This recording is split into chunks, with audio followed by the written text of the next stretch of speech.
Hello बच्चों, क्या हाल चाल, कैसे हैं आप लोग? अच्छे हैं तो अच्छे रहिए, स्वस्थ रहिए, पढ़ते रहिए। आज हम लोग का यूपीएलटी ग्रेड 2025 में खास तौर से कॉमर्स वाले बच्चों के लिए 10 टॉपिक 10 मैराथन वाले क्लास में हम लेके आए हैं मैनेजमेंट अर्थात प्रबंध। इसके जो टॉप 100 एमसीक्यू 120 एमसीक्यू होंगे, मैंने जो इस टॉपिक से सबसे महत्वपूर्ण, सबसे ज़रूरी एग्ज़ाम में आने वाला या एग्ज़ाम की दृष्टि से इम्पोर्टेंट होने वाला 120 एमसीक्यू क्वेश्चंस लाए हैं केवल मैनेजमेंट से। तो केवल हम बिजनेस मैनेजमेंट आज पढ़ेंगे और उसके टॉप एमसीक्यू क्वेश्चंस। तो जल्दी से वीडियो को लाइक कर दीजिए, अपने फ्रेंडों में शेयर कर दीजिए। आइए हम लोग क्लास स्टार्ट करते हैं बिजनेस मैनेजमेंट का नेक्स्ट टॉपिक।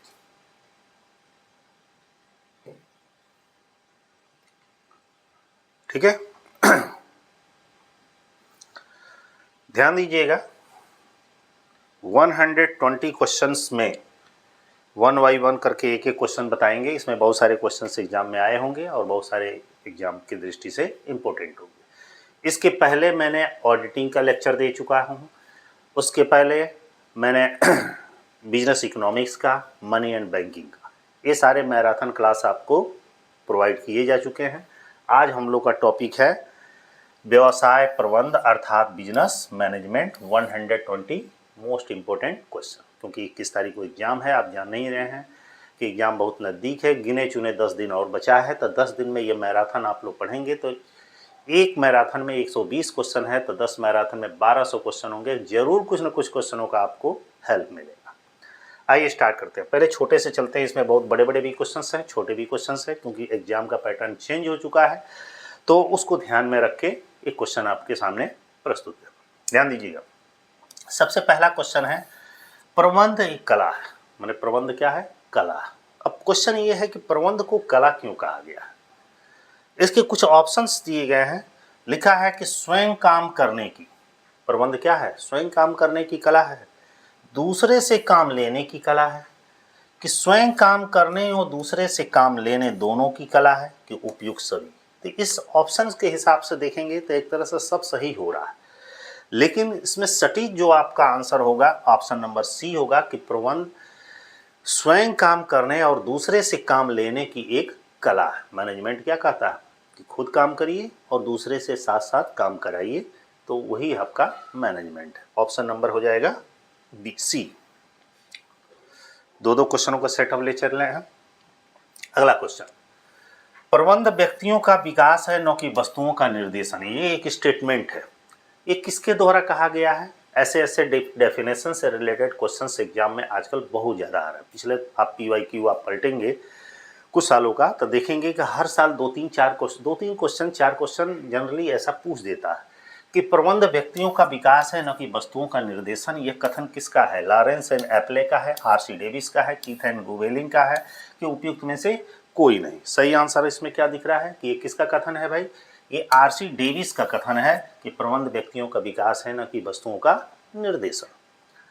थोड़ा बहुत गला सही हुआ है आज। पहले पीछे वाले लेक्चर में देखे होंगे थोड़ा सा उतना नहीं अच्छा था, लेकिन आज भी थोड़ा बहुत है, लेकिन फिर भी पहले से सही।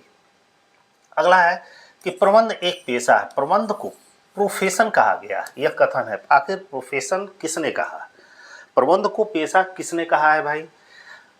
जॉर्ज टेरी ने कहा है, कि अमेरिकन प्रबंध एसोसिएशन द्वारा कहा गया है, कि हेनरी फ्योल द्वारा कहा गया है, कि उपयुक्त में से कोई नहीं? इसके द्वारा किया गया है।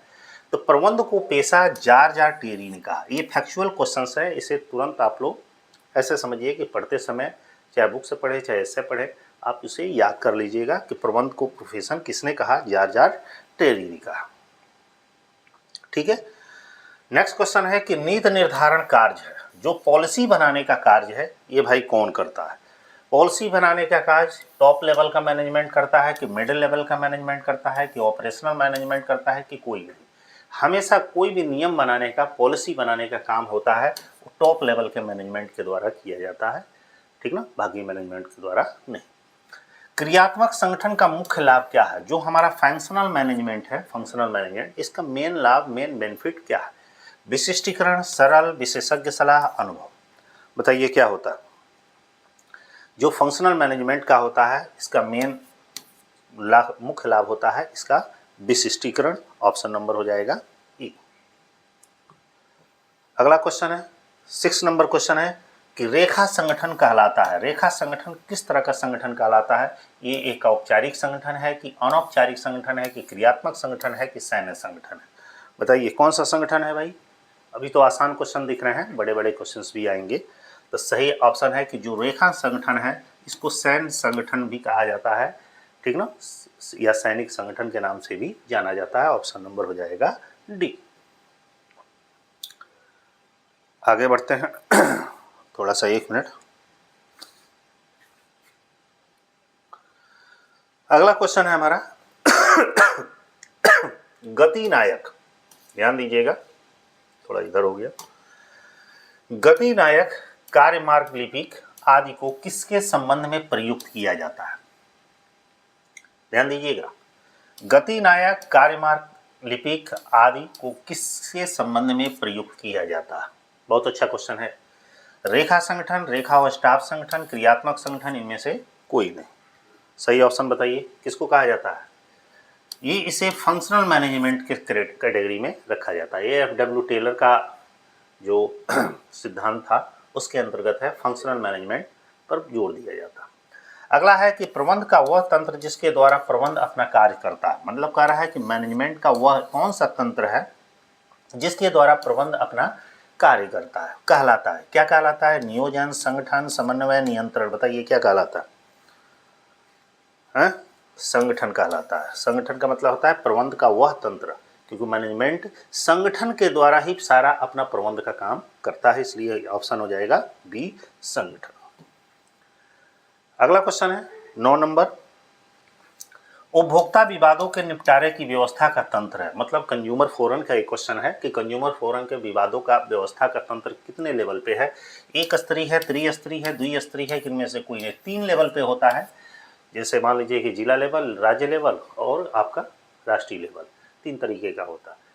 अगला है कि प्रबंध का कर्मचारियों का सर्वाधिक प्रेरणा देने वाला कार्य है। जैसे कह रहा है कि मैनेजमेंट का अपने कर्मचारियों को सर्वाधिक मोटिवेशन देने वाला, प्रेरणा देने वाला कार्य क्या कहलाता है? स्टाफिंग, अभिप्रेरणा, संगठन, इनमें से कोई नहीं। बताइए क्या कहा जाता है? ये तो नाम से ही स्पष्ट है, अभी मैंने बताया भी, अभिप्रेरणा अर्थात मोटिवेशन कहा जाता है। ऑप्शन नंबर हो जाएगा बी। सारे आसान क्वेश्चन नहीं होंगे, इसमें कुछ टफ क्वेश्चंस भी होंगे। हेनरी फ्यूल एक था।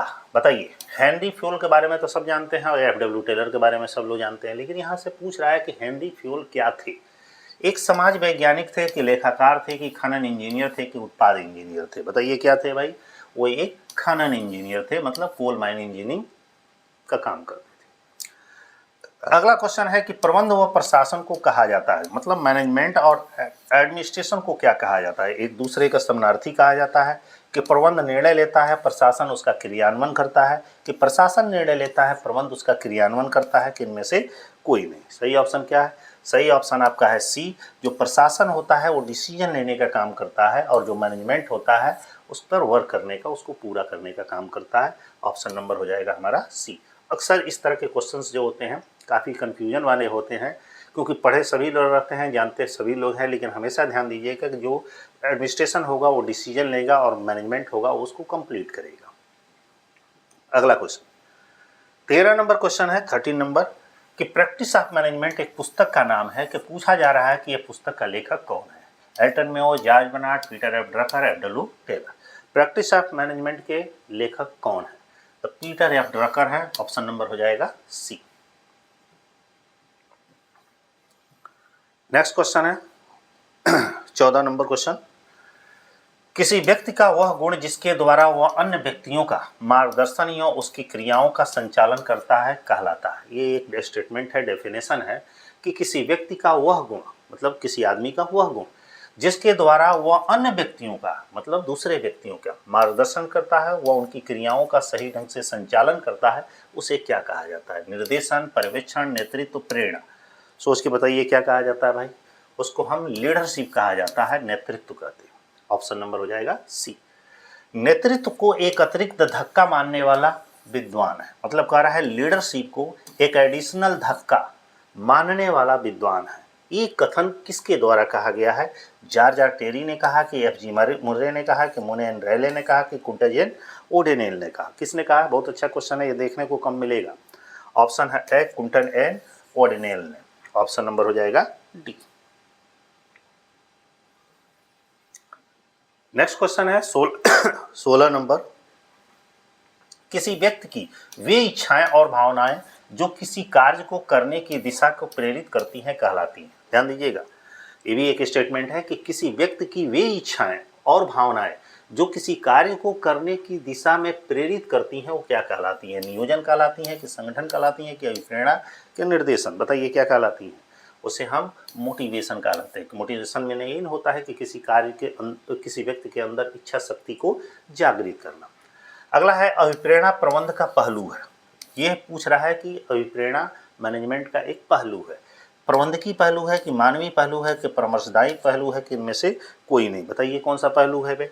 ये मोटिवेशन जो होता है हमेशा परामर्शदायी पहलू होता है। ऑप्शन नंबर होता है सी। ये एक बार एग्जाम में, इसमें से बहुत सारे क्वेश्चन ऐसे होंगे जो एग्जाम में पूछे गए होंगे या किसी भी टीचर के एग्जाम में पूछे गए होंगे। नेक्स्ट है पर्यावरण में वैज्ञानिक सुधार और नवाचारों से संबंधित। काफ़ी बड़ा क्वेश्चन है ये कि पर्यावरण में वैज्ञानिक सुधार और नवाचारों से संबंधित ताकतें शामिल हैं जो वस्तुओं और सेवाओं के उत्पादन के नए तरीके और व्यवसाय संचालन के नए तरीके और तकनीकी प्रदान करती हैं। पूछ रहा है कि ये कौन सा इन्वायरमेंट है? बिजनेस इन्वायरमेंट का क्वेश्चन है। ये पूछ रहा है तकनीकी इन्वायरमेंट है कि आर्थिक इन्वायरमेंट है कि सामाजिक वातावरण है या हमारा कानूनी वातावरण है? पर्यावरण में वैज्ञानिक सुधार और नवाचार से संबंधित ताकत के बारे में ये पूछा जा रहा है। तो बताइए ये कौन सा है? ये टेक्निकल इन्वायरमेंट है, तकनीकी वातावरण है। अगला है कि एक पुस्तक का नाम है प्रबंध का दर्शन। ये किसके द्वारा लिखा गया था? Philosophy of management. उर्बिक ने, ऑलिवर सेल्डन ने, हेनरी फ्योल ने, एफ.डब्ल्यू. टेलर ने? तो सही ऑप्शन है इसका ऑलिवर सेल्डन ने लिखा था फिलॉसफी ऑफ मैनेजमेंट, प्रबंध का दर्शन। ऑप्शन नंबर हो जाएगा बी। ठीक है, बस आप लोग को बस एक एक बार रिवीजन कराते चला रहे हैं, क्वेश्चन देखते जा रहे हैं ताकि आप प्रैक्टिस करते जाएं कि ये क्वेश्चन आप आ रहा है कि नहीं आ रहा है, क्योंकि ऐसे ही क्वेश्चन आपको एग्जाम में देखने के लिए मिलेगा। 20 नंबर क्वेश्चन में दे रहा है कि प्रबंध के मानवीय संबंधों के दृष्टिकोण की जन्मदाता कौन है? मतलब कह रहा है मानवीय संबंधों के दृष्टिकोण के बारे में पूछ रहा है। तो George R Terry, Elton Mayo, Peter F Drucker, इनमें से कोई नहीं। तो एल्टन मेयो जो है ये मानवीय संबंधों के दृष्टिकोण के जन्मदाता या फादर ऑफ क्या है? ह्यूमन रिलेशन है। नेक्स्ट आ रहा है एक स्टेटमेंट ये भी दे रहा है कि प्रबंध से आशय, ध्यान से समझिएगा, प्रबंध से आशय पूर्वानुमान लगाना, योजना बनाना, संगठित करना, आदेश देना, समन्वय करना, नियंत्रण करना है। उपरोक्त कथन किसका है? मतलब ये एक डेफिनेशन दिया गया है, प्रबंध की परिभाषा के डेफिनेशन है। ये डेफिनेशन पूछ रहा है कि किसके द्वारा दिया गया? तो ऑप्शन है Koontz O'Donnell, Henry Fayol, F W. Taylor, Peter F Drucker. तो हेनरी फ्योल ने ही कहा था, क्योंकि हेनरी फ्योल के एक कार्य हैं पूर्वानुमान लगाना, योजना बनाना, संगठन करना, आदेश करना, समन्वय करना, नियंत्रण करना। ऑप्शन हो जाएगा हमारा बी। नेक्स्ट क्वेश्चन है 22 नंबर। 22 नंबर क्वेश्चन में दे रहा है कि राष्ट्रीय आयोग उपभोक्ता विवादों का निपटारा कर सकता है। देखिएगा, नेशनल जो हमारा कंज्यूमर फोरम है वो कितने रुपए तक के मामलों का विवादों का निपटारा कर सकता है? तो जो नेशनल लेवल पर जो हमारा कंज्यूमर फोरम होता है वो 10 करोड़ रुपए से अधिक के मामलों का निपटारा करता है, और वही स्टेट लेवल का होता है तो आपका 1 करोड़ से लेकर 10 करोड़ के बीच में होता है, और आपके डिस्ट्रिक्ट लेवल पे जो होता है वो 1 करोड़ से कम तक के लिए। ये डाटा बीच बीच में चेंज भी होते रहते हैं, एक बार देख लीजिएगा, लेकिन ऑप्शन नंबर हमारा हो जाएगा डी। नेक्स्ट क्वेश्चन है कि आर्थिक वातावरण में शामिल है, इकोनॉमिक एनवायरनमेंट में क्या क्या शामिल है? आर्थिक स्थिति शामिल है कि आर्थिक प्रणाली शामिल है कि आर्थिक नियोजन शामिल है कि सारा शामिल है? तो सही ऑप्शन है कि इकोनॉमिक एनवायरनमेंट में हमारा तीनों ही पोजीशन शामिल है, और A B C. Option number हो जाएगा इसका डी। 24 नंबर हमारा क्वेश्चन दे रहा है कि एक नया उद्यम शुरू करते समय एक आकलन करने के लिए, मतलब एक नया कारोबार शुरू करने के लिए एक समय आकलन करने के लिए उद्यमी के लिए निम्नलिखित में से कौन सबसे अधिक महत्वपूर्ण है? मतलब जब भी एक उद्यमी कोई नया उद्यम शुरू करता है तो उसका आकलन करने के लिए उद्यमी के लिए निम्नलिखित में से कौन सा पूछ रहा है सबसे अधिक महत्वपूर्ण है। जोखिम, लाभ, सामाजिक स्थिति, इनमें से कोई नहीं। उसके लिए जोखिम सबसे ज़्यादा इम्पोर्टेंट है। कभी भी वो नया उद्यम शुरू करेगा तो सबसे पहले फोकस करेगा इसमें जोखिम की संभावना है या नहीं है, क्योंकि उसको सबसे ज़्यादा रिस्क रहेगा।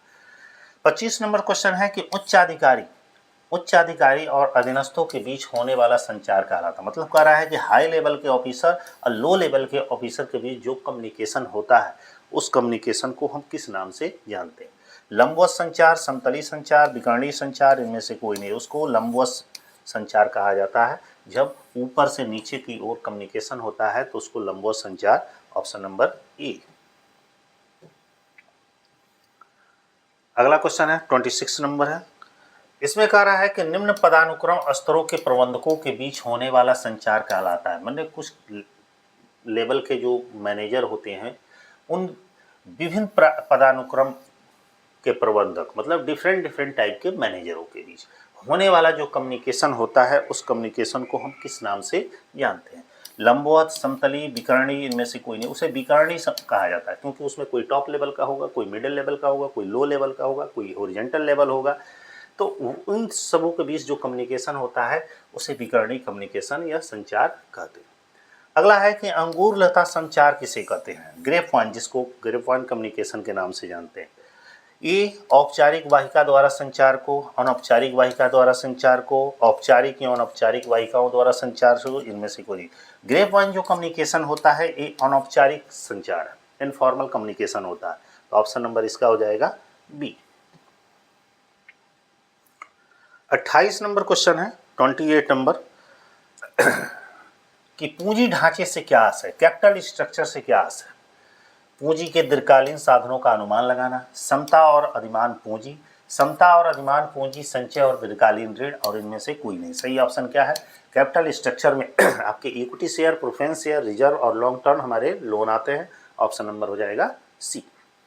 नेक्स्ट है कि प्रबंधकीय नियंत्रण किया जाता है, मैनेजमेंट जो मैनेजियल कंट्रोल है वो किया जाता है निम्न प्रबंध द्वारा कि मध्यम स्तरीय प्रबंध द्वारा। ये सारे क्वेश्चन आए होंगे, बस यही है कि थोड़ा सा वो क्वेश्चन मॉडिफाई कर किया गया है, इधर से उधर समझ ही रहे हैं।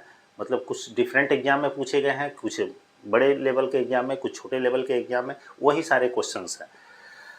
उच्च स्तरीय प्रबंध उपयुक्त सभी के द्वारा। बताइए मैनेजियल कंट्रोल, हमारा मैनेजमेंट का कंट्रोल किसके द्वारा किया जा सकता है। मैनेजमेंट का कंट्रोल चाहे वो किसी भी लेवल का अधिकारी होगा सबके द्वारा किया जाता है। ऑप्शन नंबर सी डी, उपयुक्त सभी। 30 नंबर क्वेश्चन है हमारा किसका लक्ष्य वास्तविक और वांछित परिणामों के बीच अंतराल का पता लगाना और उस पर खाई को पटाना होता है।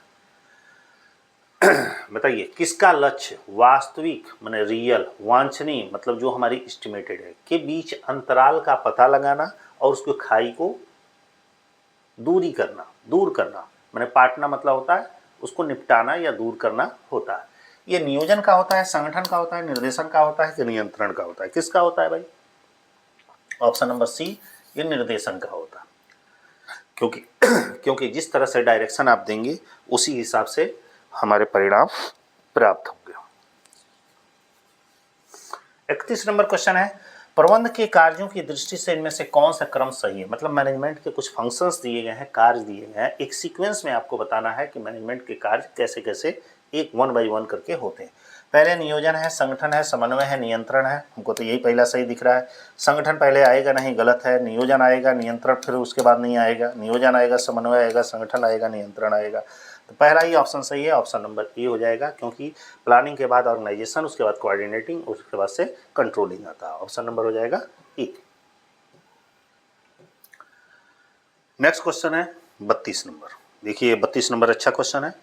लिखा है कि वो कौन सी नेतृत्व की शैली है, वो कौन सी लीडरशिप की स्टाइल है जिसमें श्रम प्रबंध के मध्य में मधुर संबंध बने रहते हैं और अनुयायी संतुष्ट रहते हैं। मतलब कह रहा है कि मैनेजमेंट की वो कौन सी स्टाइल है लीडरशिप की जिसमें लेबर और मैनेजमेंट के मध्य अच्छे संबंध रहते हैं तथा अनुयायी जो उसके समर्थक होते हैं वो संतुष्ट रहते हैं। यह है निर्वाध शैली, निरंकुश शैली, जनतंत्री शैली, इनमें से कोई नहीं। सोच के बताइए कौन सी स्टाइल है आपकी। जनतंत्री शैली, ठीक है ना। Option number C. प्रबंधकीय ग्रिड, मैनेजरियल ग्रिड जिसको कहा जाता है, का सिद्धांत का प्रतिपादक कौन है। मैनेजरियल ग्रिड के सिद्धांत का कौन है। Blank A, blank and mountain, mountain, इनमें से कोई नहीं, ब्लैंक एंड माउंटेन है, ऑप्शन नंबर हो जाएगा इसका बी। कुछ क्वेश्चन इसमें सिर्फ एकदम फैक्चुअल हैं जो डाटाबेस पे है, वो आप लोग को एग्जैक्ट याद करना पड़ेगा। यहाँ 34 नंबर देखिएगा क्वेश्चन आया है, ब्लैक एंड माउंटेन जो प्रबंधकीय ग्रेड की विचारधारा के संदर्भ में उत्पाद उन्मुख नेता वह है जो अपनाता है। अब देखिएगा ये बहुत बार एग्जामों में क्वेश्चन आया है कि ब्लैक एंड माउंटेन के मैनेजरियल ग्रेड की विचारधारा के संदर्भ में उत्पाद उन्मुख पूछ रहा है, नेता कौन है जो अपनाता है, 9.1 शैली, 1.1 शैली, 9.9 शैली, 1.9 शैली, बताइए कौन सी शैली वो अडॉप्ट करता है।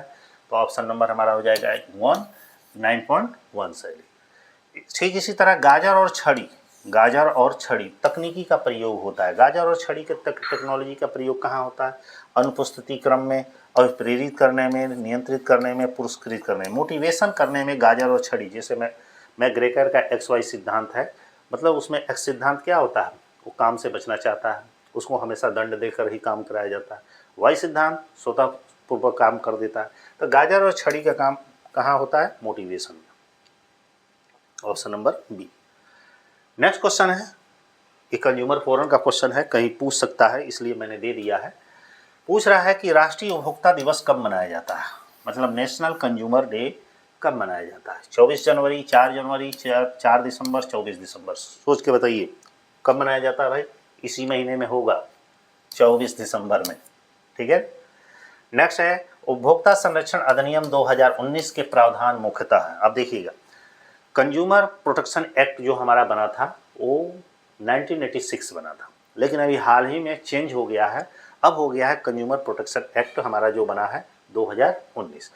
तो जो 2019 कंज्यूमर प्रोटेक्शन एक्ट बना है, इसके जो प्रोविजंस थे वो किस पर डिपेंड है, उसके जो प्रावधान है किस पर डिपेंड, दंडात्मक प्रकृति के हैं कि निषेधात्मक प्रकृति के हैं कि क्षतिपूरक प्रकृति के हैं कि इनमें से कोई नहीं, वो क्षतिपूरक प्रकृति, क्योंकि इसमें सजा का प्रावधान नहीं है, इसमें जो नुकसान हुआ है उसकी भरपाई करने की बात की गई है। ऑप्शन नंबर हो जाएगा सी।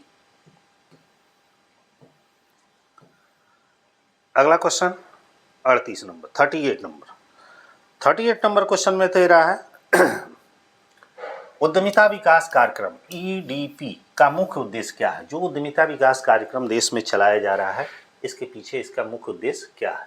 उद्यमियों की संख्या बढ़ाना, उद्यमियों को प्रशिक्षण देना, ये भी है, ये भी उद्देश्य है। उद्यमियों को वित्तीय सहायता प्रदान करना, सारे उद्देश्य सही है। मतलब उद्यमिता विकास कार्यक्रम का ऊपर जो तीनों नाम दिया गया है वो सब उसके मुख्य उद्देश्य है। नेक्स्ट है कि किसी ने व्यापार के पूर्व अनुभव के बिना उद्यम शुरू कर दिया। लिखा है कि किसी ने व्यापार से पहले बिना अनुभव का कारोबार अपना शुरू कर दिया, तो वह व्यक्ति किस श्रेणी में आता है। पूछ रहा है कि वो आदमी किस कैटेगरी में आता है। निरंतर नवप्रवर्तक उद्यमी, नौसखिया उद्यमी, पोर्टफोलियो उद्यमी, इनमें से कोई नहीं, बताइए किस कैटेगरी में आता है भाई। वो नौसखिया उद्यमी के कैटेगरी में आता है। थोड़ा गले में प्रॉब्लम है, ठंडे का मौसम चल रहा है, जान ही रहे हम।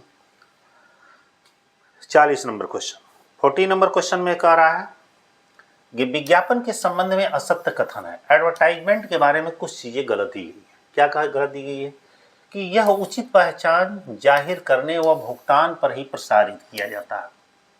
यह कथन सही है ना, क्योंकि यह विज्ञापन हम कब करते हैं, सही तरीके से पहचान करनी है, और बिना पेमेंट का तो विज्ञापन कर नहीं सकते। विज्ञापन वस्तु सेवा विचारधारा के लिए किए, बिल्कुल विज्ञापन हम सर्विस देने के लिए या अपना कॉन्सेप्ट, लोगों का कॉन्सेप्ट चेंज करने के लिए करते हैं। विज्ञापन और प्रचार एक ही है, ये गलत चीज़ है। विज्ञापन अलग है, प्रचार अलग है, इनमें से कोई नहीं। सही ऑप्शन क्या है, सी, क्योंकि यहाँ पूछ रहा है असत्य कथन, गलत। तो गलत ये है कि विज्ञापन अलग चीज़ है और प्रचार अलग चीज़ है। विज्ञापन एडवर्टाइज होता है, प्रचार पब्लिसिटी होती है। बिक्री संवर्धन का मुख्य उद्देश्य क्या है, हमारा सेल्स प्रमोशन का मुख्य उद्देश्य क्या है, बताइए। उत्पाद की बिक्री बढ़ाना, उत्पाद की गुणवत्ता में सुधार करना, उत्पाद की कीमत कम करना, इनमें से कोई नहीं। देखिए बिक्री संवर्धन सेल्स प्रमोशन में होता है कि सामानों को अधिक से अधिक चाहे जैसे भी बेचे लेकिन बेचना। तो ऑप्शन हमारा हो जाएगा ए, उत्पाद की बिक्री को बढ़ाना ही सेल्स प्रमोशन। नेक्स्ट क्वेश्चन है 42 नंबर, 42 नंबर के विक्रय संवर्धन किसके लिए उपयोगी है? हमारा सेल्स प्रमोशन है किसके लिए जरूरी है? केवल नए उत्पादकों के लिए कि केवल मौजूदा उत्पादकों के लिए कि नए और मौजूदा दोनों उत्पादकों के लिए कि इनमें से कोई नहीं? सही ऑप्शन है चाहे हमारे नए उत्पाद हो चाहे पुराने उत्पाद हो, दोनों के लिए हमारा सेल्स प्रमोशन जरूरी है, क्योंकि जब तक बिक्री नहीं बढ़ेगी तब तक हमारे प्रोडक्शन के या उत्पाद का कोई मतलब नहीं रहेगा। अगला क्वेश्चन है ये, by one get one free, नाम सुने होंगे, by one get one free, एक खरीदे और एक मुफ्त पाए, ये किस प्रकार का बिक्री संवर्धन है? ये सेल्स प्रमोशन की बात है कि ये किस प्रकार का सेल्स प्रमोशन है, क्योंकि इसमें मार्केटिंग एडवर्टाइजिंग वो अरे भाई आप लोग का 3-4 क्वेश्चन आते हैं, ये ध्यान रखिएगा। मूल्य आधारित संवर्धन, गैर मूल्य आधारित संवर्धन, उत्पाद आधारित संवर्धन, इनमें से कोई नहीं। बताइए किस तरह के उत्पाद हैं, संवर्धन है? ये मूल्य आधारित संवर्धन है, by one get one free, option number A. अगला क्वेश्चन है 44 नंबर के संवर्धन मिश्रण प्रमोशन मिक्स में निम्नलिखित में से क्या शामिल है? प्रमोशन मिक्स में क्या शामिल होता है भाई, बताइए। लिखा है कि विज्ञापन, विक्रय संवर्धन, सार्वजनिक संबंध, प्रत्यक्ष विपणन और व्यक्तिगत बिक्री, ये शामिल होता है, सही है। उत्पाद विकास, मूल्य निर्धारण, वितरण और संवर्धन, ये पूरा सही नहीं है। बाजार विभाजन, लक्षित बाजार स्थिति, ये भी पूरा सही नहीं है। सही ऑप्शन है पहला कि इस प्रमोशन मिक्स में हमारा एडवर्टाइजिंग शामिल होता है, सेल्स प्रमोशन शामिल होता है, पब्लिक रिलेशन शामिल होता है, डायरेक्ट मार्केटिंग शामिल होता है और पर्सनल सेलिंग शामिल होती है। ऑप्शन नंबर हो जाएगा ए। ठीक इसी तरह है कि भारत में स्कंद विनिमय का उद्गम कहाँ हुआ, मतलब स्टॉक एक्सचेंज का उदय भारत में कहाँ हुआ? मुंबई, कोलकाता, जयपुर, दिल्ली। तो ये तो सारे लोग क्वेश्चन जानते होंगे, बहुत सिंपल क्वेश्चन है। सबसे पहले BSE बॉम्बे स्टॉक एक्सचेंज की स्थापना मुंबई में हुई थी, ऑप्शन नंबर ए। अगला क्वेश्चन है, निम्नलिखित में से कौन सा प्राधिकरण भारत में पूंजी बाजार की निगरानी करता है? नीचे पूछ रहा है वो कौन सी अथॉरिटी है, कौन सा एक प्राधिकरण है जो भारत में जो हमारी कैपिटल मार्केट है उस पर निगरानी करता है। लिखा है कि भारतीय प्रतिभूति विनिमय बोर्ड मतलब सेबी, नाबार्ड, RBI, इनमें से कोई नहीं। तो भाई ये तो जानते ही हैं कि भारत में जो कैपिटल मार्केट का है उस पर कंट्रोल कौन करता है? सेबी का रहता है, ऑप्शन नंबर हो जाएगा ए। एक सटोरिया जो प्रतिभूतियों के मूल्य में वृद्धि की आशा करता है कहलाता है, मतलब एक सटोरिया जो सट्टेबाज होता है, हमारी जो सिक्योरिटी है उसकी वैल्यू में हमेशा वृद्धि की आशा करता है, उसको हम क्या कहते हैं? तेजड़िया, मंदड़िया, स्टेज, इनमें से कोई नहीं। तेजड़िया के नाम से जानते हैं, ऑप्शन नंबर हो जाएगा ए। यदि वहीं पे लिखा रहे कि मूल्य में कमी की आशा करता है तो वहाँ पे मंदड़िया हो जाएगा, ऑप्शन नंबर हो जाएगा ए। अगला क्वेश्चन है 48 नंबर, भारत का पहला डिजिटल स्टॉक एक्सचेंज कहाँ है? डिजिटल पूछ रहा है, ये नहीं पूछ रहा है कि भारत का पहला स्टॉक एक्सचेंज, ये पूछ रहा है कि भारत का पहला डिजिटल स्टॉक एक्सचेंज के पूछ रहा है। वो NSE है कि BSE है कि MCX है कि OTEI है? बताइए, भारत का पहला डिजिटल क्या चीज़ स्टॉक एक्सचेंज NSE है। यदि भारत का पहला स्टॉक एक्सचेंज पूछेगा तो BSE है, लेकिन डिजिटल पूछेगा तो NSE है, ऑप्शन नंबर हो जाएगा ए। नीचे कह रहा है कि यह अल्पकालीन निधियों का बाजार है, कह रहा है कि यह शॉर्ट टर्म अल्पकालीन निधियों का फंड का बाजार है जो मौद्रिक परिसंपत्तियों में सौदा करता है जिनकी परिपक्वता अवधि 1 वर्ष होती है। उसे हम किस नाम से जानते हैं? प्राथमिक बाजार, द्वितीयक बाजार, पूंजी बाजार, मुद्रा बाजार, किस नाम से जानते हैं भाई? उसको मुद्रा बाजार के नाम से जानते हैं, क्योंकि यहाँ उसकी अवधि टाइमिंग बता रहा है कि 1 साल है, इसलिए मुद्रा बाजार। यदि टाइमिंग ज़्यादा होती तो हमारा कैपिटल मार्केट होता। अगला क्वेश्चन है 50 नंबर कि निम्नलिखित में से कौन सा एक नियंत्रण का चरण है? कंट्रोलिंग का स्टेप, आवश्यक कर्मियों का आकलन करना, सुधारात्मक कार्यवाही करना, पर्यावरण का आकलन करना, अनुशासनात्मक कार्रवाई करना। ध्यान दीजिएगा, बहुत सॉलिड, बहुत टॉप लेवल का MCQ क्वेश्चंस है, इसे रिवीजन जरूर कर लीजिएगा, काफ़ी हेल्प मिलेगा। पूछ रहा है कंट्रोलिंग का कौन चरण है, बताइए। तो सही ऑप्शन इसमें जो हमारा नियंत्रण के स्टेप 5 स्टेप दिए गए हैं उसमें एक स्टेप है सुधारात्मक कार्रवाई करना, ऑप्शन नंबर बी। नीचे लिखा है कि किसका संबंध व्यक्तियों से न होकर परिणामों से है। पूछ रहा है कि किसका संबंध एक पर्सन से न होकर उसके रिजल्ट से है, संगठन का, प्रेरणा का, नियोजन का, नियंत्रण का। बताइए किसका संबंध? नियंत्रण का संबंध होता है हमेशा परिणामों से, व्यक्ति से नहीं होता है, रिजल्ट से होता है, ऑप्शन नंबर हो जाएगा डी। 52 नंबर हमारा क्वेश्चन है कि प्रबंध का नियंत्रण संबंधी कार्य निम्नलिखित के अभाव में पूरा नहीं हो सकता। लिख रहा है कि मैनेजमेंट का जो कंट्रोल है, कंट्रोल संबंधी जो कार्य है, कह रहा है निम्न के अभाव में पूरा नहीं हो सकता। किसके बिना कंट्रोलिंग नहीं हो सकता? नियोजन, अभिप्रेरणा, नियुक्ति, इनमें से कोई नहीं। बहुत ही सिंपल क्वेश्चन है, समझने का बस फेर है। बिना नियोजन का कंट्रोलिंग नहीं हो सकता, क्योंकि नियोजन और नियंत्रण एक दूसरे के पूरक होते हैं, या सबसे ज़्यादा नज़दीकी जो संबंध होता है प्लानिंग और कंट्रोलिंग का ही होता है। 53 नंबर क्वेश्चन है कि प्रबंध को कर्मचारियों की मनोवृत्ति, मैनेजमेंट को अपने एम्प्लॉइयों की मनोवृत्ति, प्रतिक्रियाएं, विचारों, भावनाओं या मनोबल की दशाओं के बारे में जानकारी मिलती है। ये किस तरह के कम्युनिकेशन में होता है? अधोगामी संचार वाहिका में, ऊपरीगामी संचार वाहिका में, समतली वाहिका में कि अंगुरलता वाहिका में? बताइए किस कम्युनिकेशन में ऐसा पाया जाता है? ऑप्शन है ऊपरीगामी संचार वाहिकाओं में। ऑप्शन नंबर हो जाएगा बी। नेक्स्ट क्वेश्चन है,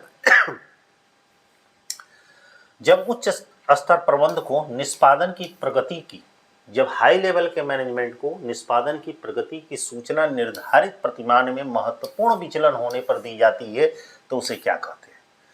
उच्च स्तर के प्रबंध को निष्पादन की प्रगति की सूचना निर्धारित प्रतिमान में महत्वपूर्ण विचलन होने पर दी जाती है तो उसको हम क्या कहते हैं? उद्देश्यों द्वारा, देखिए महत्वपूर्ण विचलन की बात की गई है, उद्देश्यों द्वारा प्रबंध, इसी से आप लोग पकड़ सकते हैं। उद्देश्यों द्वारा प्रबंध, आदेश की एकता, अपवाद द्वारा प्रबंध, अधिकारों का विकेंद्रीकरण। बताइए सही ऑप्शन है अपवाद होगा, क्योंकि अपवाद द्वारा प्रबंध में क्या होता है, महत्वपूर्ण विचलनों पर फोकस किया जाता है, बाकी सभी को ध्यान नहीं दिया जाता। उद्देश्यानुसार प्रबंध का प्रतिपादक कौन है? मैनेजमेंट बाय ऑब्जेक्ट, इसके प्रतिपादक कौन है? बताइए। F.W. टेलर है कि पीटर एफ ड्रकर है कि हेनरी फ्योल है कि थियो हैमन है? तो पीटर एफ ड्रकर हैं उद्देश्यों द्वारा प्रबंध, मैनेजमेंट बाय ऑब्जेक्ट के जनक। अगला क्वेश्चन है 56 नंबर, आदेश की एकता का उल्लंघन किया जाता है, किस संगठन में किया जाता है? आदेश की एकता का उल्लंघन किया जाता है रेखा संगठन में, रेखा एवं स्टॉक संगठन में, कार्यात्मक संगठन में कि इनमें से कोई नहीं? बताइए किस में किया जाता है आदेश की एकता का उल्लंघन? भाई कार्यात्मक संगठन में आदेश की एकता का उल्लंघन किया जाता है। नेक्स्ट है कि कार्यात्मक संगठन की अवधारणा के प्रतिपादक तो कौन है? मतलब हमारा जो फंक्शनल ऑर्गेनाइजेशन है, इसके फादर एक तरह से, या इसके जनक, या इसके कॉन्सेप्ट के प्रतिपादक कौन है? पार्किसन है, C.I. बर्नार्ड है, F.W. टेलर है कि L.A. एलन है?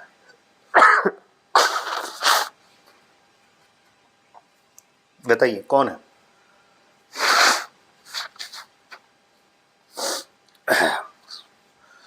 थोड़ा सर्दी ज़्यादा हो गया है। ऑप्शन नंबर है F.W. टेलर। अगला क्वेश्चन है 58 नंबर, निम्न में से कौन सी नेतृत्व शैली एक व्यापारिक उपक्रम के लिए अनुपयुक्त मानी जाती है? नीचे कुछ नाम दिया गया है, उसमें से पूछ रहा है कि कौन सा एक लीडरशिप स्टाइल है जो किसी व्यावसायिक उपक्रम के लिए अनुपयुक्त मानी जाती है, माने व्यावसायिक उपक्रम के लिए बेहतर नहीं।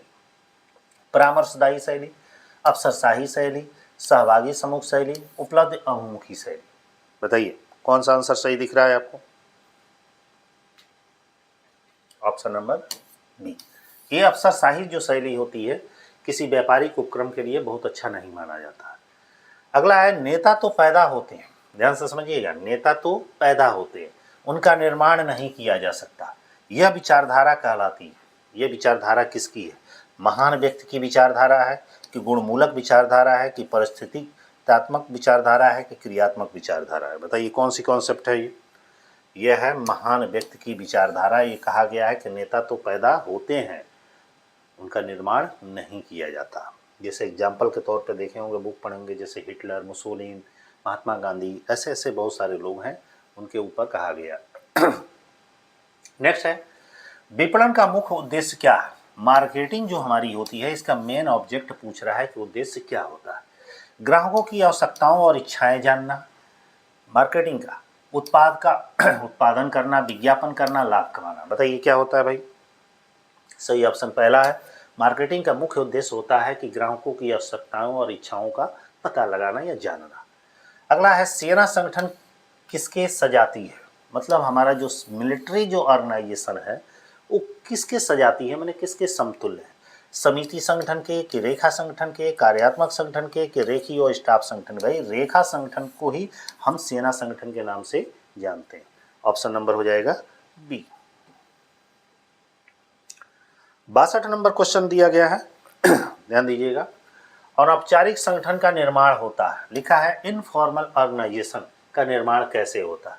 योजनाबद्ध किया जाता है, बिल्कुल नहीं। अनौपचारिक का तो योजनाबद्ध किया ही नहीं जाता, ये स्वतः हो जाता है। यही ऑप्शन सही दिख रहा है कि अनौपचारिक संगठन, अनौपचारिक संचार ये अपने आप उत्पन्न हो जाता है, इसके लिए उत्पन्न करने की जरूरत नहीं पड़ती है, बाकी पढ़ने की जरूरत नहीं है, स्वतः हो जाता है। ऑप्शन नंबर हो जाएगा बी। अगला 63 नंबर क्वेश्चन है कि विपणन मिश्रण के 4P मार्केटिंग मिक्स के 4P पूछ रहा है, कौन कौन से हैं। उत्पाद मतलब प्रोडक्ट, मूल्य मतलब प्राइस, स्थान मतलब प्लेस, प्रचार मतलब पब्लिसिटी। इस सब में हमारे 4P है, यहाँ भी P है, यहाँ भी P है, यहाँ भी P। पहला ही ऑप्शन सही है, ये सब गलत है। एक ही मिल गया तो बाकी कुछ जानने की क्या जरूरत है। उत्पाद माने प्रोडक्ट, प्राइस माने मूल्य, प्लेस माने स्थान, और पब्लिसिटी माने प्रचार। तो ये सबके चारों के पहले अक्षर में हमारे आते हैं P, इसीलिए मार्केटिंग मिक्स के 4P जो मैकार्थी का है इसमें कहा गया है, यही 4P है। ऑप्शन नंबर हो जाएगा ये। संगठन का सबसे अधिक लोकतांत्रिक प्रारूप कौन सा है, मतलब किसी ऑर्गेनाइजेशन का सबसे ज्यादा लोकतांत्रिक प्रारूप कौन सा है। सेना संगठन, रेखा और स्टाफ संगठन, कार्यात्मक संगठन, समिति संगठन।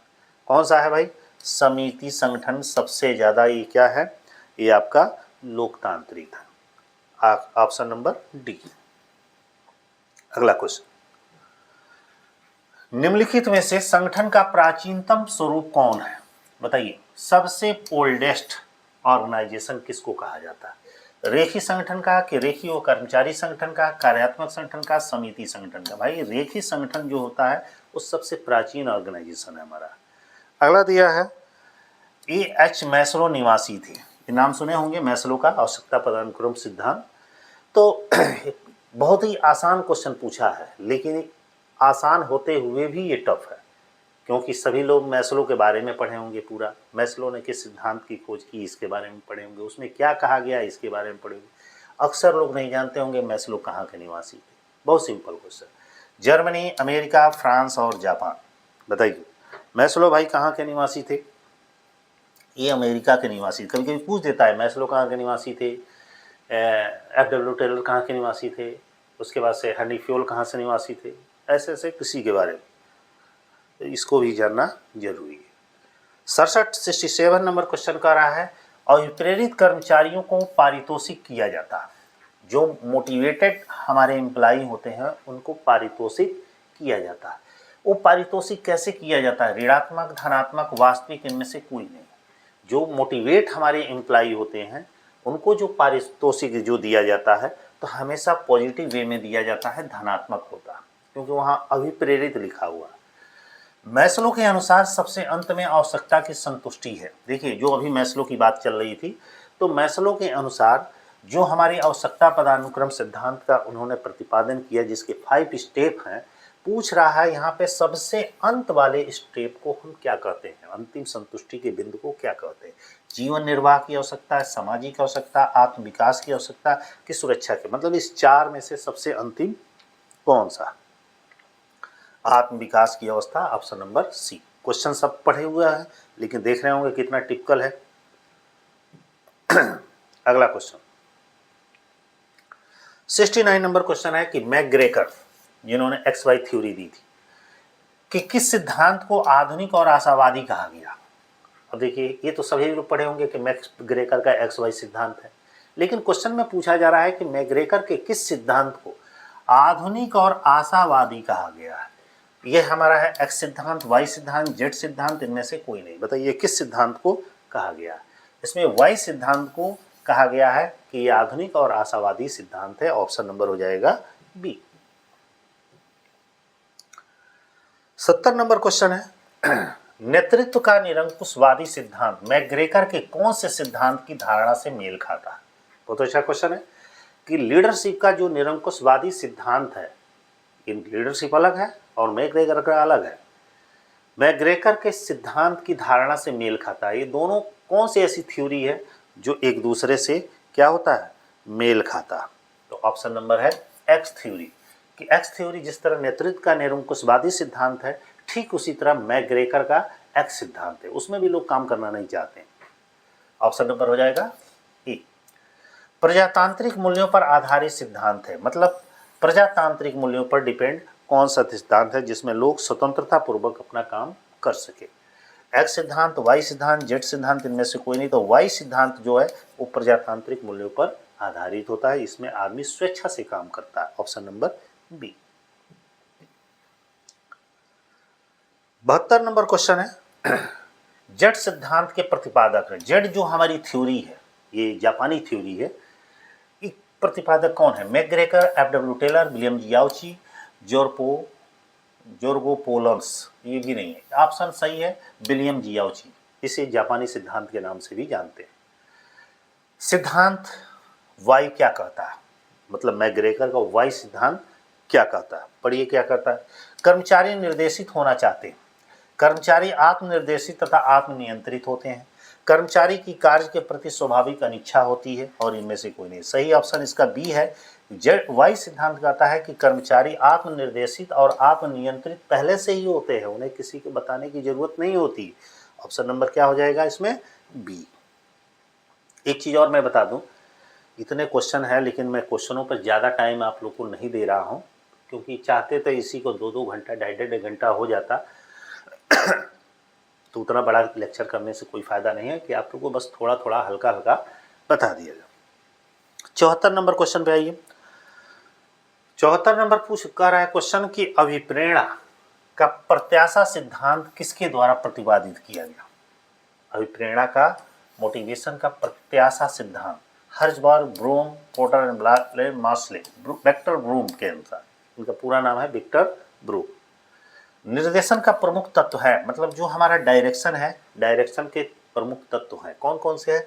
पर्यवेक्षण मतलब सुपरविजन, लीडरशिप अभिप्रेरणा, अर्थात तीनों ही ऑप्शन सही हैं, ठीक है ना।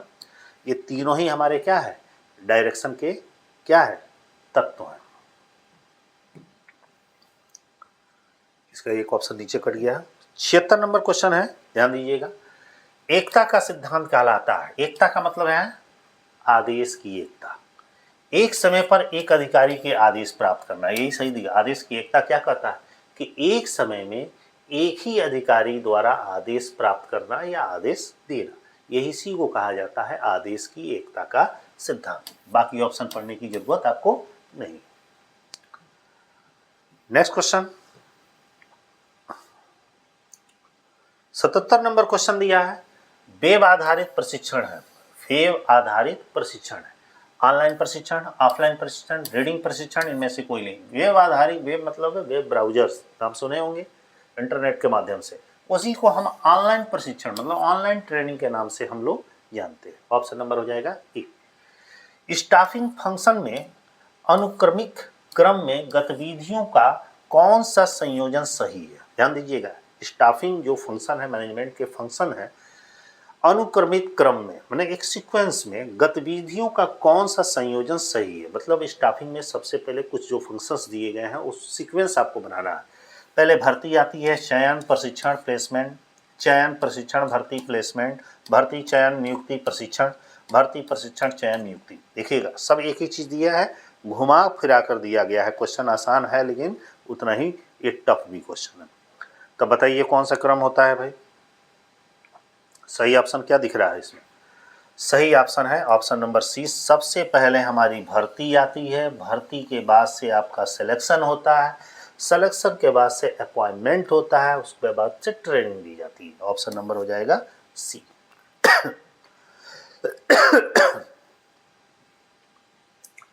79 नंबर क्वेश्चन है, ध्यान दीजिएगा। 79 नंबर क्वेश्चन में दे रहा है कि शिक्षण संस्थानों में सीधी भर्ती का संबंध किस स्रोत से है। मतलब किसी एजुकेशनल ऑर्गेनाइजेशन में जो डायरेक्ट रिक्रूटमेंट होता है वो पूछ रहा है भर्ती का कौन सा स्रोत है, रोजगार कार्यालय, कैंपस भर्ती, प्रबंध सलाहकार, सीधी भर्ती, उसे कैंपस सिलेक्शन कहा जाता है। ऑप्शन नंबर, जैसे इंजीनियरिंग मेडिकल कॉलेजों में आजकल देखने के लिए मिलता है।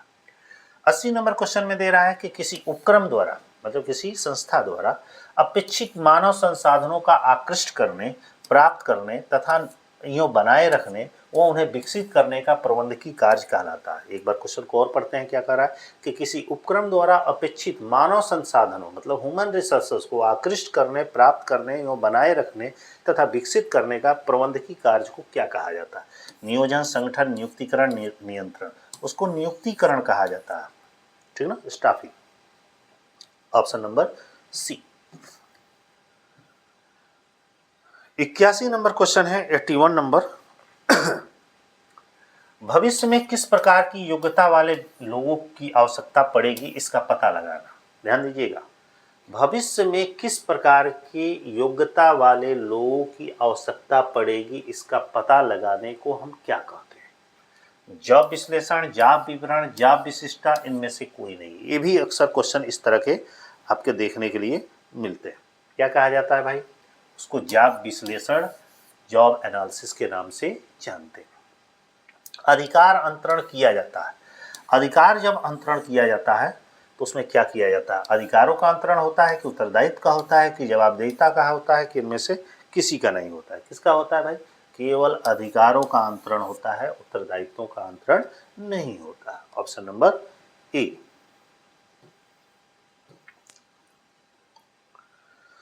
83 नंबर क्वेश्चन में दिया है कि प्रत्यायोजन किया जाता है। अब देखिए, डेलीगेसी का जो काम है, प्रत्यायोजन का क्या काम है, किया जाता है।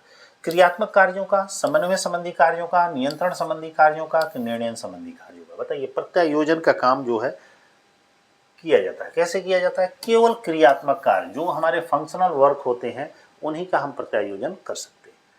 अगला है कि पीटर एफ ड्रकर का नाम सुने होंगे कि पीटर एफ ड्रकर द्वारा निम्नलिखित में से किस सिद्धांत का प्रतिपादन किया गया? मतलब पीटर एफ ड्रकर ने कौन सा सिद्धांत प्रतिपादित किया? अपवाद द्वारा प्रबंध का सिद्धांत, उद्देश्य द्वारा प्रबंध का सिद्धांत, और प्रेरणा द्वारा सिद्धांत, स्थानीयकरण सिद्धांत। बहुत अच्छे अच्छे क्वेश्चन है, ये ध्यान दीजिएगा, जरूर इसमें से कुछ क्वेश्चन आएंगे, तो इसलिए इसे अच्छे से पढ़ लीजिएगा। बताइए कौन सा सिद्धांत? उद्देश्यों द्वारा सिद्धांत पीटर एफ ड्रकर की दी गई है। कोई भी एग्जाम होगा, 120 क्वेश्चन हर सेट से, मतलब हर एक टॉपिक से लेना रहेगा, तो समझिए क्वेश्चन कहाँ बाहर जाएंगे, या तो वही आएंगे या उससे रिलेटेड आएंगे, लेकिन आएंगे जरूर। भर्रापण की प्रक्रिया है। भर्रापण जो हमारी डेलीगेसी है उसकी प्रक्रिया है, ऊपर से नीचे, नीचे से ऊपर, समतल चक्री। बताइए कैसी होती भर्रापण की प्रक्रिया? जो हमारा भर्रापण है, कार्य का भार जो सौंपते हैं, तो हमेशा टॉप लेवल से लो लेवल की ओर जाता है। नीचे वाला ऊपर वाले के ऊपर थोड़े कार्यभार सौंपेगा। विकेंद्रीकरण है, डिसेंट्रलाइजेशन। डिसेंट्रलाइजेशन क्या होता है? वरिष्ठों का महत्व बढ़ाता है, वरिष्ठों का महत्व कम करता है। अधीनस्थों का महत्व बढ़ाता है, अधीनस्थों का महत्व कम करता है। देखिए, डिसेंट्रलाइजेशन होता है वो हमेशा अधीनस्थों के महत्व को बढ़ाता है, और सेंट्रलाइजेशन होता है वो अधीनस्थों के महत्व को कम करता है। तो यहाँ पे हो जाएगा ऑप्शन नंबर सी, अधीनस्थों के महत्व को बढ़ाएगा डिसेंट्रलाइजेशन, माने विकेंद्रीकरण। 87 नंबर क्वेश्चन है, 87 नंबर, प्रत्येक वह बात जो अधीनस्थों के महत्व को कम करती है कहलाता है। मतलब वो कौन सी बात है जो हमेशा जो हमारे सबऑर्डिनेट स्टाफ होते हैं उनके महत्व को कम कर देती है, उसे हम क्या कहते हैं? विकेंद्रीकरण, केंद्रीकरण, नियंत्रण का विस्तार की प्रत्यायोजन। बताइए किस नाम से जाना जाता है? उसको हम, अधीनस्थों के महत्व को कम करती है उसको हम केंद्रीकरण कहते हैं, और अधीनस्थों के महत्व को बढ़ाएगी तो विकेंद्रीकरण। अगला है कि लाइन और स्टाफ संगठन में अधिकार निहित होता है। जो हमारा लाइन और स्टाफ ऑर्गेनाइजेशन है उसमें अधिकार जो होता है वो किस में निहित होता है? रेखा में, स्टाफ में, रेखा स्टाफ दोनों में, कि इनमें से कोई नहीं? लाइन और स्टाफ संगठन में जो हमेशा अधिकार होता है वो रेखा संगठन के पास होता है। ऑप्शन नंबर हो जाएगा ई, 88 का हो जाएगा ई। आगे बढ़ते हैं। देखिए ये थोड़ा सा बड़ा क्वेश्चन है, ये स्टॉक से रिलेटेड है। 89 नंबर क्वेश्चन, कितना नंबर है? 89।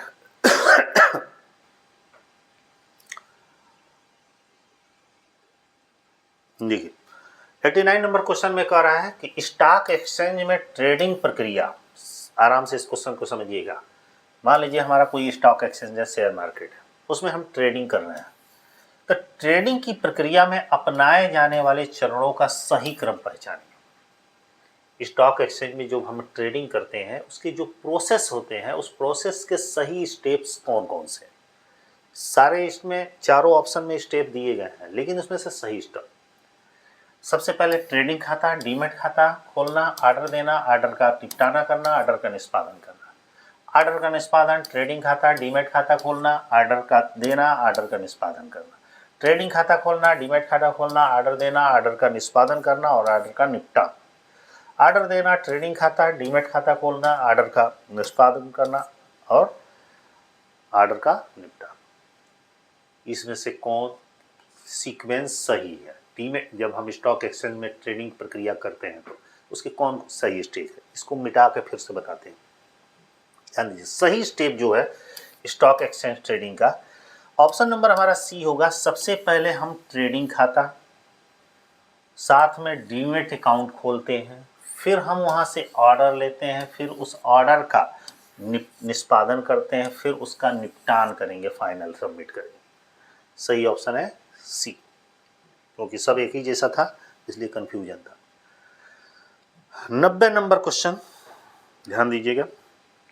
90 नंबर क्वेश्चन में दे रहा है कि रेखा तथा कर्मचारी संगठन के अंतर्गत कर्मचारी का कार्य होता है। पीछे एक क्वेश्चन आया था उसमें रेखा के बारे में कहा था, इसमें पूछ रहा है कर्मचारी का कार्य होता है।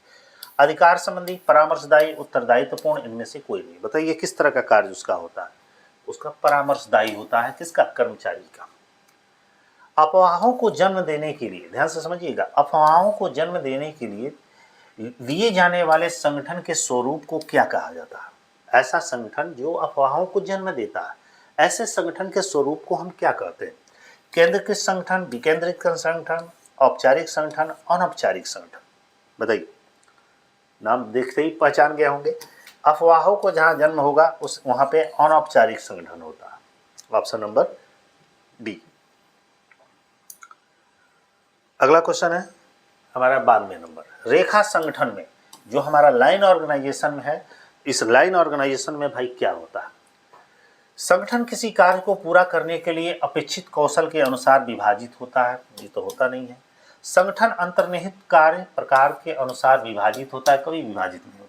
अधिकार सत्ता का प्रवाह लंबवत रूप से शीर्ष से नीचे की ओर आता है। यही ऑप्शन सही है। जो अधिकार सत्ता का जो प्रवाह है, फ्लो है, वो हमेशा ऊपर से नीचे के, टॉप से बॉटम की ओर वो आता है। प्रत्येक कर्मचारी को कई प्रवृत्ति भी नहीं है। ऑप्शन नंबर हमारा क्या हो जाएगा? सी। नेक्स्ट है कि संगठन प्रक्रिया की मूल अवधारणा, ऑर्गेनाइजेशन जो हमारा प्रोसेस है उसका मूल जो कॉन्सेप्ट है को समझने में सहायक होती है। क्या समझने में सहायक है? संभावित विचारधारा, प्रतिष्ठित विचारधारा, मानवीय संबंध विचारधारा, कि इनमें से कोई नहीं। कौन सी विचारधारा बेहतर होती है भाई? ऑप्शन नंबर बी, प्रतिष्ठित विचारधारा के अंतर्गत ही आता है। Option number B. एक स्टेटमेंट है, कथन कारण वाला क्वेश्चन है। 94 नंबर क्वेश्चन दिया गया है। थोड़ा सा इसके बारे में समझते हैं। निम्नलिखित कथनों पर ध्यान से पढ़ें। नीचे दो कथन दिए गए हैं, कथन नंबर ए और कथन नंबर 2। इसे ध्यान से पढ़ने के लिए पहले बात कही गई है। कहा गया है विमुद्रीकरण ने सरकार को बचत को औपचारिक वित्तीय प्रणाली लाने में मदद की है। माने विमुद्रीकरण जब हुआ तो सरकार को बचत को औपचारिक वित्तीय प्रणाली में लाने में मदद किया। दूसरा कथन क्या कह रहा है? विमुद्रीकरण को कर प्रशासनिक उपाय के रूप में देखा जाता है। दूसरा कथन ये कह रहा है कि विमुद्रीकरण को कर प्रशासनिक उपाय के रूप में, माने टैक्स एडमिनिस्ट्रेटिव के रूप में देखा जाता है। अब यहाँ पूछा जा रहा है, अब सही विकल्प चुने। अब पूछा जा रहा है कि सही विकल्प को चुनिए। कौन सा सही है? कथन एक सही है लेकिन कथन 2 गलत है। मतलब ये कहा जा रहा है ये सही है और ये गलत है, तो ना भाई। कथन 1 सही है, कथन 2 सही है लेकिन 1 गलत है, ये भी गलत है। सही तरीका ये है कि ये भी सही है और ये भी सही है, इसलिए सी ऑप्शन होगा कि ऑप्शन नंबर सी, कथन दोनों हमारा सही है। क्योंकि विमुद्रीकरण जब हुआ था तो सरकार को बचत का एक औपचारिक फॉर्मल, ये हमारे फाइनेंशियल सिस्टम को ठीक करने में काम किया। अब विमुद्रीकरण हुआ था, हमारे टैक्स जो प्रणाली सिस्टम है उसको रूप में देखा गया कि टैक्स हमारे अच्छे कलेक्शन होंगे। दोनों ऑप्शन सही, ऑप्शन नंबर हो जाएगा सी। 95 नंबर क्वेश्चन दिया है, संगठन में पक्षपात नहीं होता है। पूछ रहा है कि कौन सा ऐसा संगठन है जिसमें कोई पक्षपात नहीं होता है। औपचारिक संगठन, विभागीय संगठन, अनौपचारिक संगठन, क्रियात्मक संगठन। औपचारिक जो संगठन होता है, जिसको रेखा संगठन एक तरह से भी हम कह सकते हैं, इसमें कोई विवाद की समस्या उत्पन्न नहीं होती है, क्योंकि ये सिस्टमेटिक तरीके से टॉप से बॉटम की ओर जाती है। कर्मचारियों की स्वेच्छा पर निर्भर करता है। जो हमारे इम्प्लाई होते हैं उनकी इच्छा पर क्या डिपेंड करता है। औपचारिक संगठन, क्रियात्मक संगठन, अनौपचारिक संगठन की विभागीय संगठन, मतलब हमारी कर्मचारियों की इच्छा पर कौन सा संगठन डिपेंड करता है। वहाँ अनौपचारिक, जो इम्प्लाई के द्वारा जो ऑर्गेनाइजेशन स्थापित होता है वो अनौपचारिक संगठन है। 97 नंबर क्वेश्चन है, 97 नंबर, किस सिद्धांत के अंतर्गत अंगूठे छाप, ध्यान दीजिएगा, अंगूठे छाप प्रतिस्थापन पर अधिक बल दिया जाता है। वो कौन सा सिद्धांत है जिसके अंतर्गत अंगूठे छाप के सिद्धांत पर बल दिया जाता है। वैज्ञानिक प्रबंध का सिद्धांत, यही सही है। निर्णय का सिद्धांत, संयोगिक सिद्धांत, ये नहीं है। सही ऑप्शन है हमारे scientific principle of scientific management के सिद्धांत पर अंगूठे छाप का सिद्धांत कहा जाता है। अगला है, सहयोग की भावना का प्रतिपादन किसने किया। ये बहुत बार क्वेश्चन पूछता है कि सहयोग की भावना का प्रतिपादन किसने किया। Peter F Drucker, Ernest Dale, Henry Ford, R C. Davis. सोच के बताइएगा, ये क्वेश्चन बहुत बार एग्जाम में पूछा है। ये आज का क्वेश्चन यही आपके लिए रहेगा। चलिए कम कर दे रहे हैं रोज की तरह, ऊपर वाले 3 में से एक रहेगा। कमेंट बॉक्स में कमेंट करके जरूर बताइएगा कि इसका आंसर क्या होगा। 99 नंबर क्वेश्चन है कि नीति निर्धारण किसकी कार्यविधि का महत्वपूर्ण, पॉलिसी बनाना किसकी कार्यविधि का मुख्य हिस्सा है। बताइए। नियोजन, समन्वय, संगठन, अभिप्रेरणा। बताइए, नीति निर्धारण किसमें किया जाता है। नीति निर्धारण का कार्य किसमें किया जाता है। संगठन में, अभिप्रेरणा में किया नहीं जाएगा, इसमें किया नहीं जाएगा, बच गया यह दो। किसमें किया जाएगा, प्लानिंग में होगा।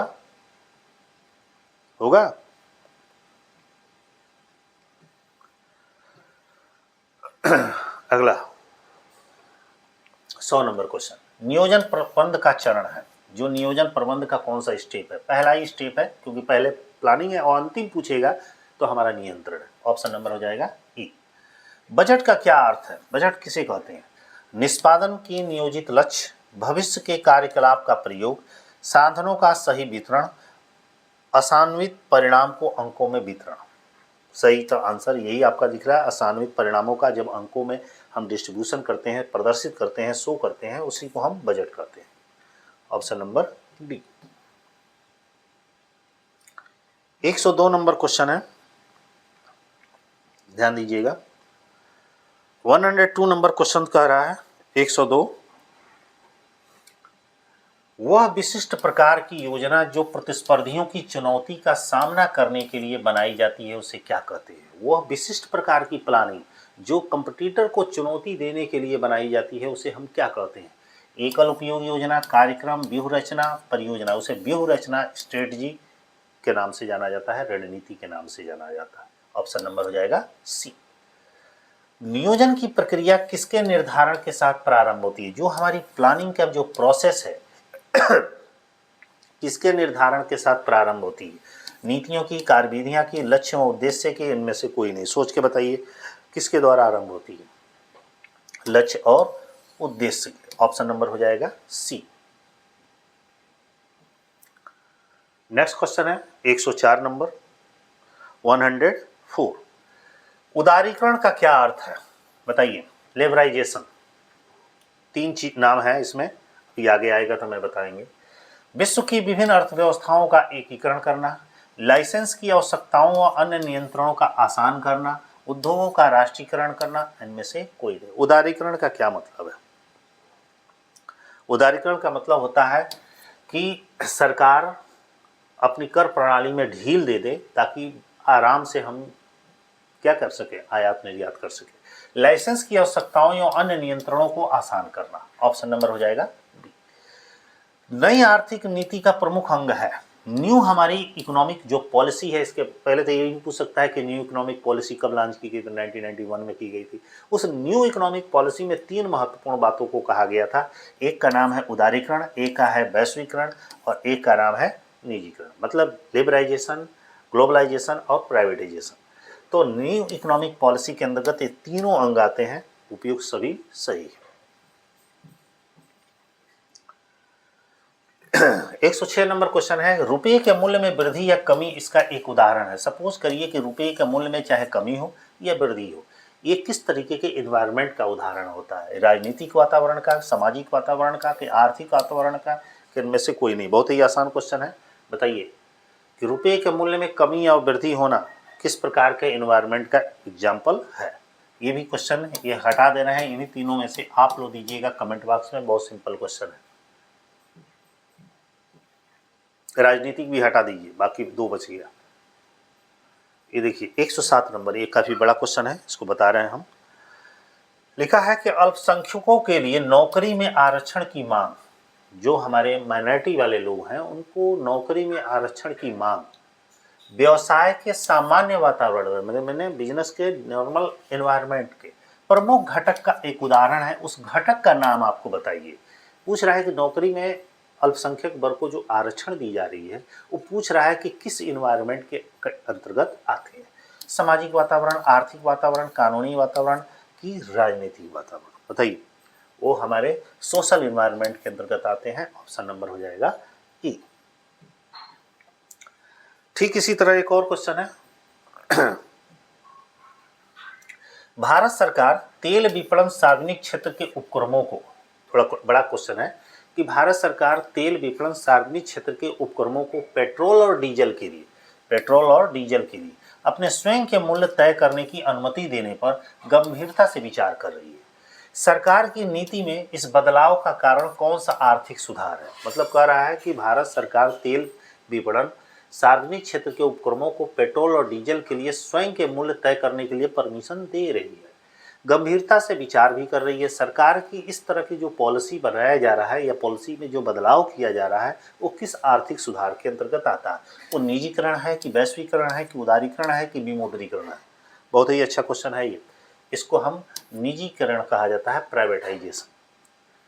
वैश्वीकरण का क्या अर्थ है? जो हमारा ग्लोबलाइजेशन है, ग्लोबलाइजेशन का क्या अर्थ होता है?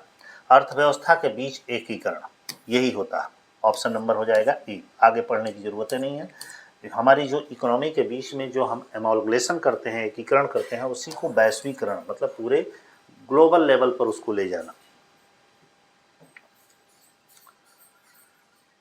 110 नंबर क्वेश्चन दे रहा है, मानसिक क्रांति मूलाधार है। मानसिक क्रांति ये भी बहुत बार पूछा गया है। वैज्ञानिक प्रबंध का, संयोजन का, विवेकीकरण का, पेशा का, ये वैज्ञानिक प्रबंध का मूलाधार होता है।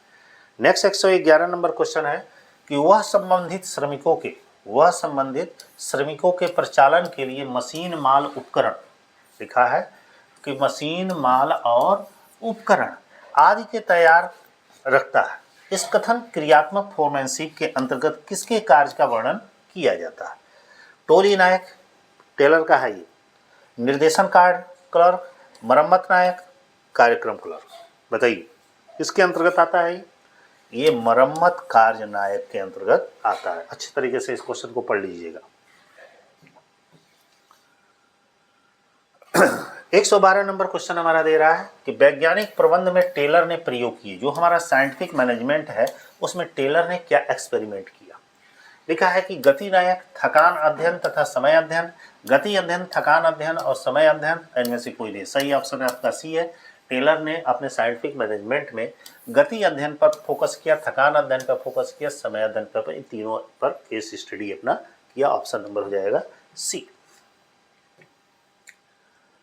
113 नंबर क्वेश्चन है कि हेनरी फ्योल का जन्म हुआ था। अभी पीछे एक क्वेश्चन में आया था, किसी के बारे में था, शायद मेओ के बारे में, किसी के बारे में था।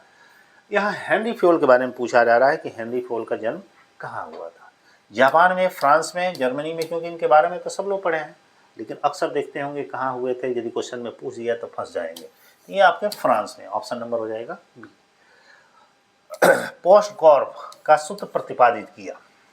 ये सूत्र किसने प्रतिपादित किया? पीटर एफ ड्रकर ने, हेनरी फ्योल के द्वारा, लूथर गुलिक के द्वारा। इनमें से लूथर गुलिक महोदय हैं, ऑप्शन नंबर हो जाएगा सी।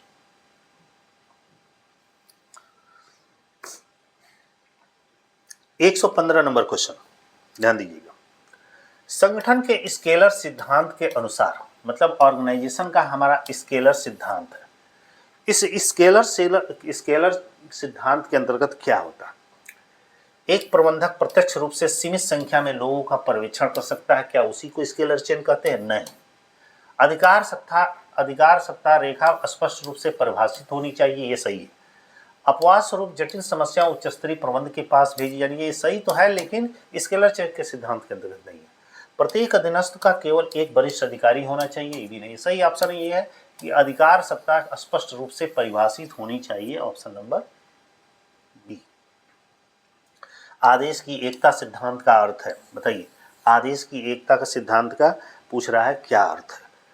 विचार एवं कार्यों की एकता, अधीनस्थों के बीच एकता, स्टाफ अधिकारी द्वारा निर्देश, रेखाधिकारी द्वारा निर्देश। ऑप्शन सही है, सी डी है कि रेखाधिकारी का द्वारा निर्देश ही आदेश की एकता का सिद्धांत का अर्थ है।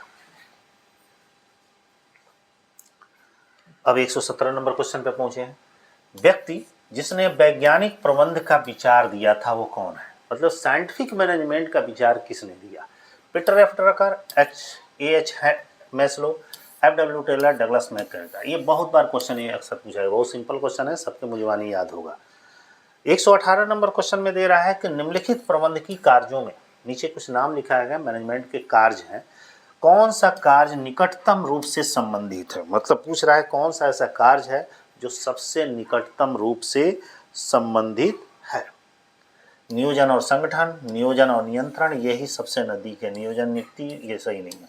नियोजन और नियंत्रण सबसे नजदीकी, निकटतम रूप से एक दूसरे से संबंधित। क्यों? क्योंकि एक दूसरे के बिना कार्य नहीं हो सकता। और लास्ट के हमारे दो क्वेश्चन हैं। 119 नंबर हमारा क्वेश्चन पूछ रहा है कि जनरल एंड इंडस्ट्रियल मैनेजमेंट, एक पुस्तक का नाम है कि जनरल एंड इंडस्ट्रियल मैनेजमेंट, पुस्तक के लेखक कौन है? ये सभी लोग ये भी जानते होंगे कि जनरल एंड इंडस्ट्रियल मैनेजमेंट पुस्तक के लेखक कौन है। तो Oliver Sheldon, Henry Fayol, Chester Barnard Taylor. तो सही ऑप्शन इसमें से क्या है? Henry Fayol. और लास्ट क्वेश्चन दे रहा है कि एक डेफिनेशन दिया गया है, ये शायद एग्जाम में आया हुआ भी है, कि औपचारिक समूह के माध्यम से तथा उसके द्वारा कार्य संपादित करने की कला ही प्रबंध है, ये परिभाषा किसके द्वारा दी गई है? पढ़ते हैं। ऑप्शन क्या है? Peter F Drucker, Henry Fayol, Harold Koontz, F W. Taylor. Harold Koontz के द्वारा ये डेफिनेशन दी गई है। इस तरह टोटल आपके मैनेजमेंट के बहुत मोस्ट सिलेक्टेड 120 क्वेश्चंस आपको कराए गए हैं। जरूर आप पढ़ के जाएंगे तो कुछ ना कुछ इसमें से हेल्प मिलेगा। ठीक है, तो इसी तरह आप लोग पढ़ते रहिए, मेहनत करते रहिए, क्योंकि पेपर अब ज़्यादा दिन नहीं है, गिने चुने 10 दिन मान के चलिए। 10 दिन तो है, लेकिन 10 दिन से कम ही समझिए, दिख रहा है 10 दिन, क्योंकि पेपर के एक दिन पहले से पढ़ाई नहीं होती है। तो जितना जल्दी हो सके अधिक से अधिक रिवीजन कर लीजिए, ताकि पेपर अच्छा होगा आप लोग का। ठीक है, ऑल द बेस्ट। फिर आगे के भी जो टॉपिक्स वगैरह होंगे वो बहुत जल्दी ही आप लोग को डेली बाई मैं प्रयास करूंगा कि डेली बाई डेली 10 टॉपिक आप लोग का कंप्लीट कर दूं, ताकि 1200 क्वेश्चन आप लोग का कंप्लीट हो जाए और कुछ क्वेश्चन आपको हेल्प मिल जाए। ठीक है, ऑल द बेस्ट। फिर मिलते हैं कल अगले दिन अगले लेक्चर में।